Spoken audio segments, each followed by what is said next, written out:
कोशिश करें कि उस स्वार्थ से निकलें बाहर। आप मुझे ये बताइए कि आप ईश्वर की संतान है, ईश्वर आपके अंदर है, या सुन लो।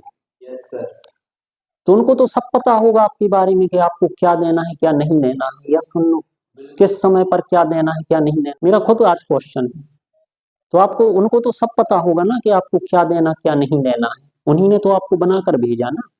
जब आप बच्चे रहते हैं तो आपके पेरेंट्स को पता रहता है कि मेरे बच्चे के लिए क्या जरूरी है क्या नहीं जरूरी है, या सुन लो, उसकी जरूरत वो पूरी करते जाते हैं। हम तो ईश्वर के सामने हमेशा बच्चे ही उनके, वो हमारे भीतर है, या सुन लो। अब आपने पूछा कि किस रूप में उनसे प्रार्थना करनी चाहिए, क्या करना चाहिए। तो जब आप उनके बच्चे हैं तो उनको तो आपके बारे में सब पता होना चाहिए, आप इतने निर्मल हो जाएं तो फिर आपको मांगने की और लालच करने की जरूरत क्यों रहती है। आप अपना कर्म क्यों नहीं करते। और आप कोई जबरदस्ती अगर कोई चीज मांगो, मैं ये भी बताता हूँ, आप अगर किसी चीज की जबरदस्ती करेंगे तो उसका फल भी सही नहीं रहता, ये भी ध्यान रखें। वो जिंदगी में आपके लिए सही नहीं रहता। हो सकता है कि उसमें आपका भला छुपा हो, या सुन लो, आप कर्म तो कर रहे हैं, आप पॉजिटिव बन के करें। कई चीजों में मैं बात करता हूँ, आप पॉजिटिव रह के अपना कर्म करें, बिलीव बनाकर करें कि बस मुझे तो मेरे साथ ईश्वर है, मुझे सफलता मिलेगी उस काम में। लेकिन रोने लगना, अब जैसे कोई व्यक्ति है जिसके पास संतान नहीं है, अब वो मंदिरों में जाके प्रार्थना करें जगह जगह, हे ईश्वर मुझे संतान दे दीजिए, ईश्वर संतान दे दीजिए। हो सकता है ईश्वर ने आपके भले के लिए आपको संतान से वंचित रखा हो, अब उनने दे दी आपको, चलो ठीक है आपने मांग ली, एक प्रैक्टिकली बात बता रहा हूँ। और हो सकता है कि आगे जाके वो संतान इतनी डेंजरस बन जाए आपके लिए कि आप बोले कि किस रूप में मैंने ईश्वर से मांगा था। हो सकता है वही संतान आपको लात मार के घर से बाहर निकाल दे एक दिन बुढ़ापे में, और फिर आप ईश्वर को कोसें कि हे प्रभु ये क्या कर दिया। तो ईश्वर बोलेंगे अभी तो आप ही ने तो मांगी थी संतान। फिर अब सोचें, हे ईश्वर मेरी शादी करा दीजिए। उनको पता है कब होनी होगी, जरूरी है। आप ज्योतिषों में घूमेंगे, उपाय टोटके सब करेंगे, या सुन लो, ये सबसे हाईएस्ट हॉट मैटर होता है शादी करने का वर्तमान में, इससे बड़ा मैटर कोई नहीं है। सबसे ज्यादा व्यक्ति युवा पीढ़ी इसलिए ईश्वर के मंदिरों में जाती है। तो आपकी शादी हो जाए। अब ईश्वर को पता है कि आपकी शादी कब करवानी है, आप अपना कर्म करते जाइए, हो सकता है वो व्यक्ति आ जाए सामने, नहीं तो ईश्वर तो आपका हाथ पकड़े ही है। अब आपने मांगा, अब हो सकता है कि आपने जबरदस्ती की, चलो ईश्वर ने दे भी दिया, अब वो साथ ही इतना खतरनाक हो तो आप मुड़ पट के रोएं, इससे बेटर तो बिना शादी के था मैं। बात बड़ी छोटी सी है, ध्यान रखिएगा कि जब भी आप ईश्वर से जुड़ते हैं पहले तो आप स्वीकार करना सीखें। हम देखते हैं कि हमें छोटा सा बुखार हो जाता, तबीयत खराब हो जाती, तो हम अपने मन से पैनिक हो जाते और ईश्वर के सामने, ही ईश्वर मेरी तबीयत ठीक कर दीजिए, मुझे अच्छा बना दीजिए। मैं बचपन में था, मैं आपको अपना एक किस्सा सुनाऊंगा कि मैंने एक लेडी को देखा, वो रोज ईश्वर के यहाँ आती थी, प्रे करती थी, मंदिर जाती थी। मैं उनको अक्सर देखता था, और उनको पता है कैंसर हो गया था, गले में कैंसर हो गया था। वो डेली ईश्वर की भक्ति करती रहती थी, उनको गले में कैंसर हो गया था। और वो अपने मरने के एक दिन पहले तक वहां तक गई, ईश्वर की भक्ति करती रही। और पता है वो क्या प्रे करती थी, वो ईश्वर से बोलती थी, हे ईश्वर ये शरीर आपका ही दिया है, ये शरीर आप छीन लो, कोई गम नहीं मुझे, बस आप अपने आप से जोड़े रखना। उनने कभी ये नहीं मांगा कि हे ईश्वर मुझे ही ये कैंसर क्यों दिया, मैंने क्या गलती की, मुझे ठीक कर दीजिए, मुझे ठीक कर दीजिए, मुझे ठीक कर दीजिए। बस आप यही गलती करते हैं, आप अपने स्वार्थ के लिए सारी चीजें करते हैं। मैं ये नहीं कहता कि ठीक होना आपका हक नहीं है, मैंने बोला कि उसने अगर दिया है आपको तो वो ठीक तो जरूर करेगा, अगर उसको करना होगा आपकी जिंदगी में होगा, आप बिलीव बना के रखें। लेकिन आप उससे ये क्यों कह रहे हैं, शिकायत क्यों कर रहे हैं कि आपने मुझे क्यों दिया। मुझे उस चीज से इतनी पॉजिटिवनेस मिली उन महिला से, मैं देखता था उनको, बस वो यही कहती थी, ईश्वर आपको जितनी परीक्षा लेनी ले लो, मैं तो तैयार हूँ, अभी तो आपने कैंसर दिया, आपका ही सर तो शरीर है, मेरी आत्मा तो आपको ही समर्पित है। उन्होंने कभी नहीं बोला कि मुझे ठीक कर दीजिए, आपको जो करना है मुझे स्वीकार है, आपको जो करना है मुझे स्वीकार है, हम तो आपके ही बच्चे हैं। ये होनी चाहिए व्यक्तियों के भीतर भावना, जब वो ईश्वर से जुड़े और मिले, तो मुझे स्वीकार है, आप जो भी कर रहे हैं मेरे अच्छे के लिए कर रहे हैं, मेरी शादी नहीं हो रही। आप ये बोलें उससे बेटर कि हे ईश्वर मुझे जिंदगी स्वीकार है, आपने जैसी दी है मुझे स्वीकार है, आप जो भी कर रहे होंगे मेरे भले के लिए कर रहे होंगे, मेरी जिंदगी में शादी होगी, लिखी होगी, तो आप पता है कि आप करवा देंगे। बाकी आप जो दे रहे हैं मुझे वो स्वीकार है, और हम आपके ही बच्चे हैं, आप मेरा भला बुरा सब जानते हैं। जिंदगी में अच्छा होना होगा, जो भी होना होगा वो सब आपके हाथ में है। मैं तो बस आपकी भक्ति कर रहा हूँ, दिल से कर रहा हूँ। हम रोने लगते, शादियां नहीं होती, व्यक्ति पैनिक हो जाता। मैंने कई घरों में देखा है, सुनिए उनकी प्रार्थना है, अरे ईश्वर शादी तो करवा दो मेरी, कैसे भी करवा दो। माता पिता से लेके रिलेटिव तक घूमने लगेंगे, शादी शादी शादी हो जाए आपकी। थोड़े से बीमार नहीं हुए कि बस ईश्वर के सामने फूट गए, थोड़ी सी आपकी पैसे की कमी हुई कि बस आप रोने लगे। आप बोलें कि मैं तो मेहनत कर रहा हूँ ईश्वर, कर्म कर रहा हूँ, आप जो दे रहे हैं मुझे स्वीकार है, बस मुझे पता है कि आप इतने सारे संकटों से, इन सभी चीजों से मुझे एक दिन निकाल लेंगे। जो भी होगा मेरे लिए बस आपने अच्छा ही सोच रखा होगा। या सुन लो, आपने जो सोचा होगा अच्छा सोचा होगा, मैं अपना दिमाग क्यों लगाऊं। आप अपना दिमाग क्यों लगाने लगते वहां पर। उनको पता है, मैंने कहा वो तो आपके अंदर है, तो उनको जो देना होगा वो तो दे ही रहे हैं। अगर आपके लिए है वो तो देंगे, वो कौन छीन सकता है आपसे। लेकिन लालच इतना नहीं, अब ईश्वर मुझे इतना भी दे दो, इतना नहीं और इतना नहीं। आपकी मनोकामनाएं कभी खत्म नहीं होती। आज एक हो गई पूरी, कल दूसरी खड़ी है, फिर तीसरी है। अरे लॉ ऑफ अट्रैक्शन बना लिया हमने तो एक। हाँ, वो भी इसलिए कि हम अपने लालच को पूरा कर सके, उसको भी पकड़ के ले आए लालच। और आपको पता होना चाहिए कि आप निस्वार्थ जुड़ेंगे ईश्वर से, हर रूप में निस्वार्थ जुड़े। कभी कोई कामना ना रखें मन में, आपकी सारी कामनाएं पूरी हो जाएंगी। दिल से करें हर काम, कैसे नहीं होगा पूरा। बिलीव बना के रखें जिस रास्ते पे चल रहे हैं। आप अगर स्टडी कर रहे हैं, आप जॉब चाहते हैं, तो बिलीव बना के रखें कि ईश्वर तो मेरे साथ है, मैं तो बस अपना कर्म कर रहा हूँ, बाकी सब छोड़ दिया मैंने, मुझे कुछ नहीं कहना उनसे। मैं कोई बिजनेस कर रहा हूँ, मैंने छोड़ दिया ईश्वर पे, मैं अपना कर्म कर रहा हूँ सच्ची ईमानदारी से, मैं छोड़ दिया मैंने उन पर सब। मुझे नहीं बार बार ये बोलना कि मुझे पैसा दे दीजिए, सब छोड़ दिया उन पे। मैं स्वास्थ्य सब ईश्वर पे छोड़ दिया, हम उनके बच्चे, बस हम तो अपने आप से अच्छे रास्ते पर चलते हैं, उन रास्तों से दूर रहते हैं जहां मेरा स्वास्थ्य गड़बड़ हो, और हो भी जाए। उन नशे से मैं दूर रहता हूँ, मैं उस तरह की खान पान से दूर रहता हूँ जो मेरे हेल्थ को नुकसान पहुंचाए। तो किसी भी मुल्क का, किसी भी देश का सबसे पावरफुल व्यक्ति कौन रहता है? हमारे मुल्क के सबसे पावरफुल व्यक्ति कौन है?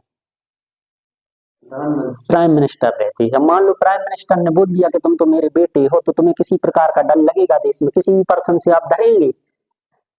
नहीं डरेंगे ना, क्योंकि उनने आपका हाथ पकड़ लिया है। सबसे बड़ी सुपर पावर ने अगर आपका हाथ पकड़ लिया है, तो फिर आपको डरने की जरूरत है? तो फिर आपको भरोसा ही नहीं।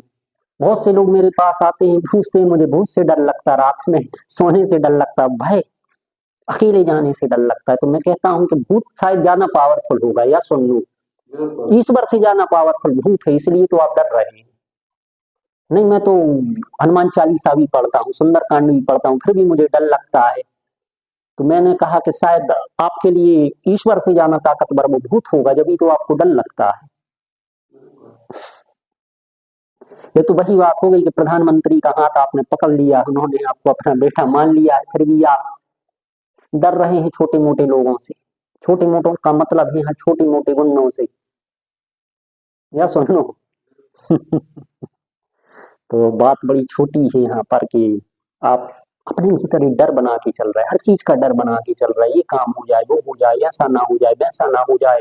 छोटी छोटी आप ये भी मन से निकाल दीजिए कि अगर ऐसा नहीं होगा, जो आपको बताया जा रहा है कि आप इस तरह से जल चढ़ाइए, आप इस तरह से पूजा कीजिए, आप इस तरह से करिए, आपको पंडित बताएंगे, कोई भी बताएगा, आप इस तरीके से, आप अपने आप को ओसीडी का शिकार बना रहे। किसका शिकार बना रहे?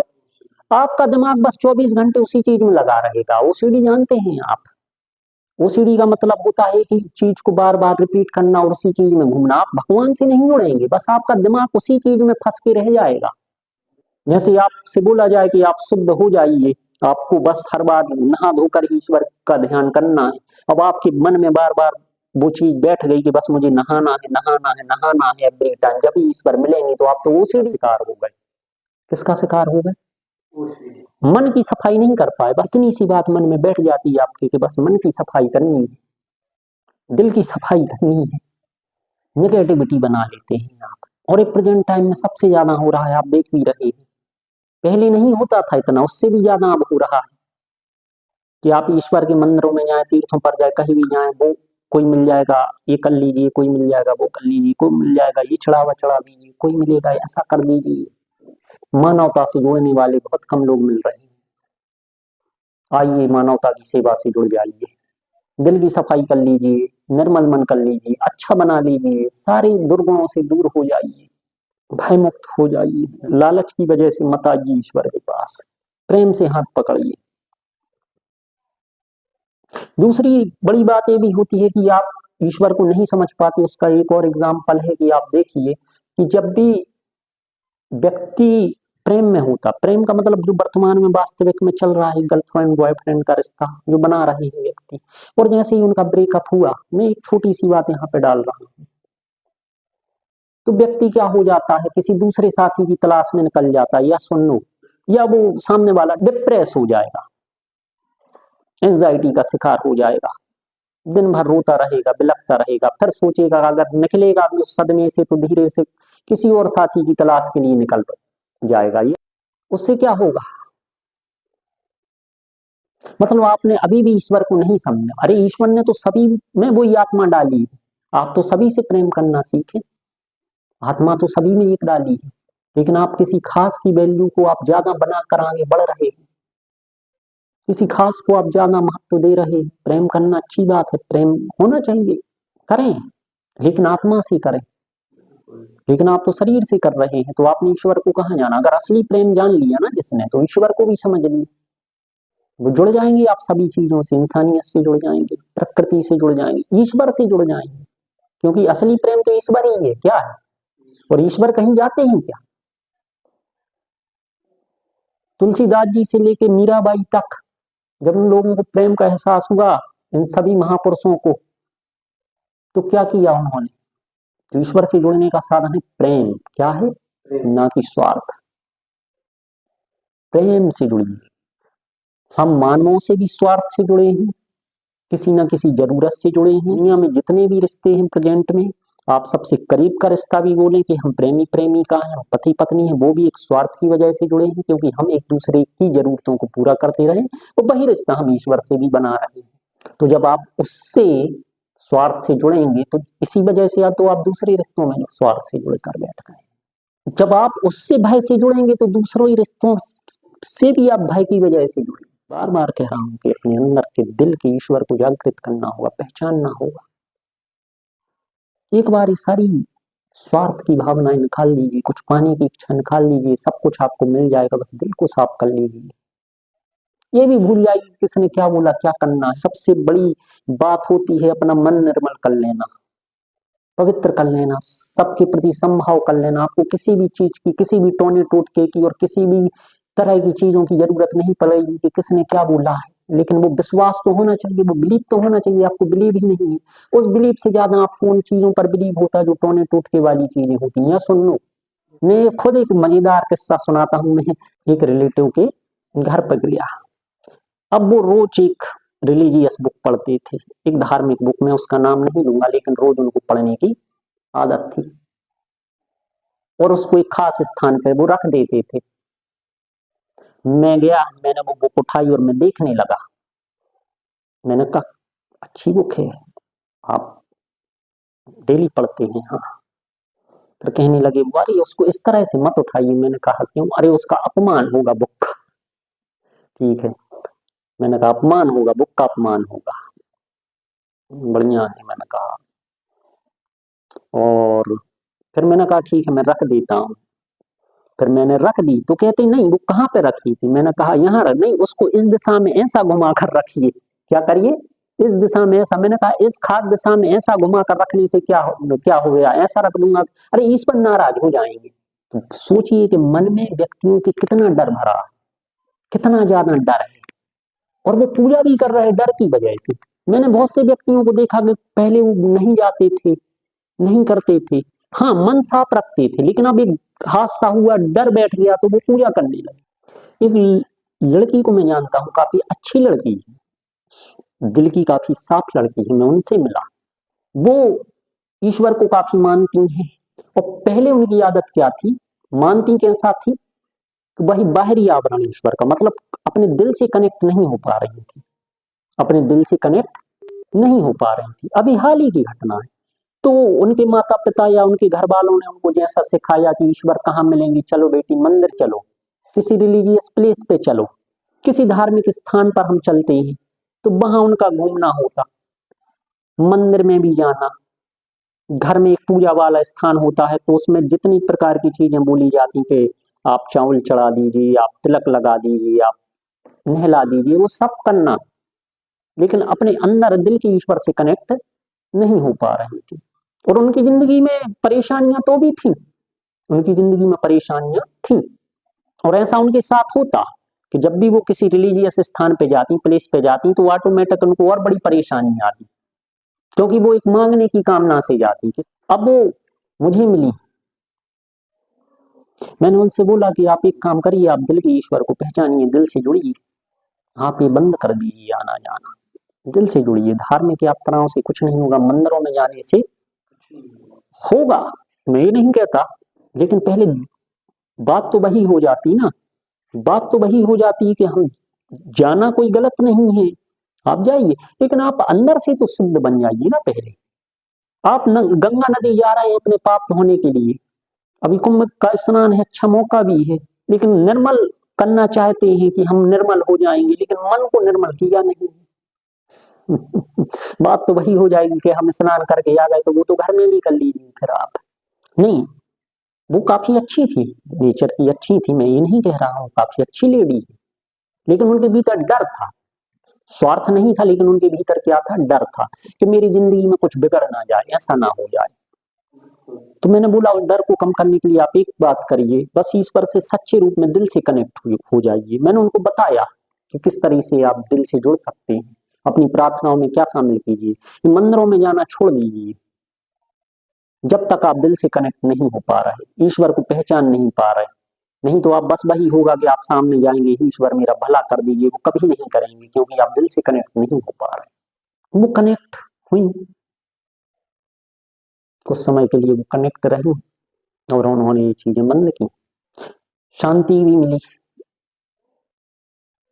लेकिन बात वही होती है कि जब आप किसी चीज को कंटिन्यू करते हैं तभी तो बात होती है। अब मन में तो हमारे वही है कि क्या पता क्या सही है क्या गलत है, या सुन लो, आप किसी चीज पर पूर्ण रूप से बिलीव होना चाहिए, हमारा काम है बताना, आप उस चीज पर बिलीव रखेंगे तभी तो चीजें होंगी पूरी। लेकिन डर को वो नहीं निकाल पा रही थी, तो कुछ समय उन्होंने ये सारी चीजें छोड़ दी, खासतौर से मंदिर जाना छोड़ दिया, क्या करना छोड़ दिया, तीर्थों पर जाना छोड़ दिया, कुछ समय के लिए छोड़ा। लेकिन एक दिन जब वो बाहर गई और कुछ समय बाद उनको एहसास हुआ कि शायद ईश्वर इस रूप में मुझसे उतना इम्प्रेस नहीं हो रहे हैं जो भी उनके मन में रहा हो, वो अगेन फिर से मंदिर जाने लगी और तीर्थों पर जाने लगी, फिर वही सब कुछ चालू कर दिया, अयोध्या, मथुरा, काशी, सभी जगह। बात आपकी समझ में आ रही है कि क्यों नहीं हो पा रहा, क्योंकि आप अपने मन का डर नहीं निकाल पा रहे। अगर आपने वो डर निकाल दिया तो ईश्वर आप कहीं भी कनेक्ट हो जाएंगे। आपने इंसानियत के प्रति काम करना चालू कर दिया, सबके प्रति दिल अच्छा रख लिया, निर्मल हो गए, तो आपको ईश्वर कहीं पर भी मिल जाएंगे, कनेक्ट हो जाएंगे, किसी भी रूप में हो जाएंगे, आपको कुछ भी करने की जरूरत नहीं पड़ेगी, बस मन से पुकारिए, स्वार्थ के लिए मत पुकारिए, डर से मत पूजा कीजिए।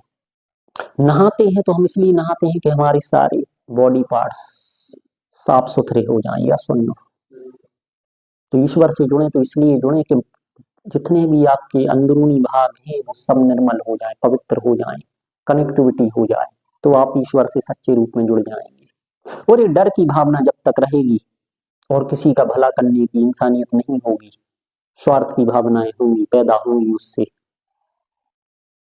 क्योंकि मैं देखता हूँ ये भी एक बहुत बड़ी चीज निकल के आती है कि आप ईश्वर से तो जुड़ते हैं, आप यात्राओं पे तो 50,000 लाख रुपए खर्च कर देंगे, लेकिन वहीं पर कोई व्यक्ति मिल गया भूखा या जिंदगी में आ गया तो आप 1,000 रुपए भी नहीं लेना चाहते उसको, या सुन लो, सिर्फ हम अपना भला चाहते हैं। ईश्वर से आप सिर्फ अपने भले के लिए ही जुड़ते हैं, और व्यक्ति वही है जो सारी इंसानियत के भले के लिए जुड़े, या सुन लो। कोविड जब आया, कोरोना आया, तो मुझे लगता है उस व्यक्ति की प्रार्थना सबसे असरदार रही होगी। मैं बताता हूँ, इस व्यक्ति ने ये सोच के प्रार्थना की होगी, हे ईश्वर के सभी के जिंदगी से दुख दूर हो जाए, सभी की जिंदगी अच्छी हो जाए। या सुन लो, और सिर्फ आप अपने लिए ही प्रार्थना करते रहे हुए, ईश्वर मुझे कोरोना ना हो, मुझे कोविड ना हो, मुझे कोविड ना हो, मैं सुरक्षित रहूं, मुझे सुरक्षित रहूं, मैं सुरक्षित रहूं। तो आप सोच लीजिए कि आपके भीतर कितनी ह्यूमैनिटी, मानवता है। आप किसी दूसरे के लिए प्रे करिए, आपको देखो कितना अच्छा रिजल्ट मिलता है। लेकिन भला तो हम अपना ही चाहते हैं। मंदिर भी क्यों जाते हैं? क्योंकि मेरा भला हो जाए। किस रूप में हो जाए? स्वार्थ के रूप में हो जाए। मैं इस धार्मिक स्थान पर जा रहा हूँ, भला हो जाए, सब कुछ मिल जाए, अपने भले के लिए, स्वार्थ के लिए। यज्ञ, पूजा, संस्कार आदि कार्य कर रहे, क्यों कर रहे? सिर्फ अपने भले के लिए। इसलिए नहीं कर रहे कि मुझे अपने आप को क्लीन करना है भीतर से, या दूसरों के भले के लिए भी कुछ करना है। भला कैसा भला? वही स्वार्थ वाला भला। आप ईश्वर से जुड़ेंगे तो ये सारी बुराइयां आपके भीतर से धीरे धीरे खत्म होने लगेंगी। क्यों नहीं होती? होती हैं। जैसे मैंने उन लेडी का बताया, हो सकता है जब आप ईश्वर से दिल से जुड़ते हैं तो आपकी परीक्षाएं और बड़ी हो जाती है। क्यों हो जाती हैं आपकी परीक्षाएं बड़ी? क्योंकि वो आपको एकदम निर्मल बनाना चाहते हैं, आपको मजबूत बनाना चाहते हैं। जिंदगी की लड़ाई के लिए आपको क्या करना चाहते हैं, लेकिन हम घबरा जाते हैं। मुझे नहीं लड़नी, मैं तो अपने हथियार डाल रहा हूँ, प्रभु मुझे बचा लो, मुझे तो नहीं निकलना।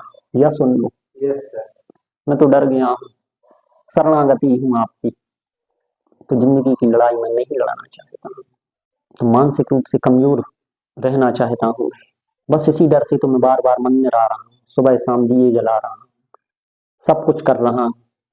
व्रत रह लेंगे 15-15 दिन के, महीने महीने भर, लेकिन उसके बाद भी क्या वो अपनी आत्मा को पवित्र कर पाते हैं, दिल को पवित्र बना पाते? नहीं बना पाते। या सुन लो, वो भी स्वयं के भले के लिए। बुराइयां तो वही चलती हैं दूसरों की। आप देखिए, धार्मिक प्लेस पर जाकर कभी बहुत गंभीरता से देखिए, सुनने की कोशिश कीजिए, बस वो अपनी व्यक्ति जिंदगी के बारे में ही बताते रहेंगे, उसकी वहां वो, इसकी यहाँ वो। कभी वहां पर बैठ कर एक चर्चा नहीं करेंगे, देखो मैं कितना पवित्र हो रहा हूँ, कितना निर्मल हो रहा हूँ, अद्भुत शांति मिल रही है, मैं जिंदगी की हर बुराई से दूर हो रहा हूँ। फंसे रहेंगे इसी दुनिया में। या सुन लो, दिल को तो साफ करना ही नहीं चाहते, वहां पर भी जाकर वहीं फंसे रहेंगे उसी दुनिया में। अरे वहां आ गए हो, मैं इसलिए मना करता हूँ वहां जाने के लिए, पहले इन चीजों को छोड़कर तो जाओ उन जगहों पर। अब पकड़ कर बैठ गए हो, अब निकलना ही नहीं चाहते बाहर। वहां पर भी वही चर्चा, उसके घर में ये है, उसके घर में वो है, मेरे घर में ये है, वो खराब है, वो अच्छा है, उसकी जिंदगी में ये है, उसके पास इतना पैसा, उसके पास वो जागीर है, अरे वो फिल्म ऐसी है, वो क्रिकेट में ये हो गया। जैसे शिमला छुट्टी मनाने चले गए या स्विट्जरलैंड छुट्टी मनाने चले गए हो, बस वैसे ही तो हम जा रहे हैं धार्मिक स्थानों पर भी।